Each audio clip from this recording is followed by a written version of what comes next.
Tutoke kwa viti, hizo viti tuwekewe pamoja. Wale wako na watoto watuletee watoto, tutabeba leo. Wale wako na watoto waniletee watoto, leo nitawabeba. Kila mtu anataka kuona akirukia Mungu, anajua Mungu. Niko ni mali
Amen.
Asante kwa sababu wewe ni Mungu. Hakuna Mungu kama wewe. Ambia Baba ni asante kwa kunifungua. Asante kwa neema zako. Asante kwa ushindi wako. Asante kwa umbali huu. Asante kwa sababu wewe ni Mungu. Asante kwa sababu umeshanifungua. Asante kwa kufungua watu. Hakuna Mungu kama wewe. Baba wa mbinguni. Wewe ni Mungu usiyeshindwa. Wewe ni Mungu mwenyezi mkubwa. Umbali huu jina lako ni ngome imara. Wenye haki wakakimbilia wakawa salama. Watetee, wapiganie, waonekanie kwa kila njia, kwa kila hali. Wewe ni Mungu usiyeshindwa. Wewe ni Mungu mwenyezi mkubwa. Wewe ni Mungu mwenye neema. Ukatende mambo makubwa kwa ajili ya maisha yao. Ukatende mambo makubwa kwa ajili ya anga zao. Baba wa mbinguni, wafungue, wapeleke mbali. Wafungue, wainue. Wafungue, wabariki. Wafungue Baba wa mbinguni, wakaone njia mpya, wakaone safari mpya, wakaone ibada mpya, wakaone agano mpya, kwa sababu wewe ni Mungu.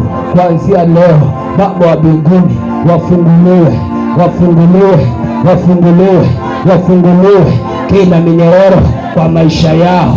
Ikatike, ikatike, ikatike, ikatike, ikatike kila minyororo kwa agano ya mtu, kwa maisha ya mtu, kwa safari ya mtu, kwa barabara ya mtu, kila agano kwa maisha yao. Baba wa mbinguni, asante kwa sababu ni Mungu. Utatenda, utabudiwa. Nami katika jina la Yesu Kristo naomba na kuamini. Amen. Tunaweza tukapanga viti.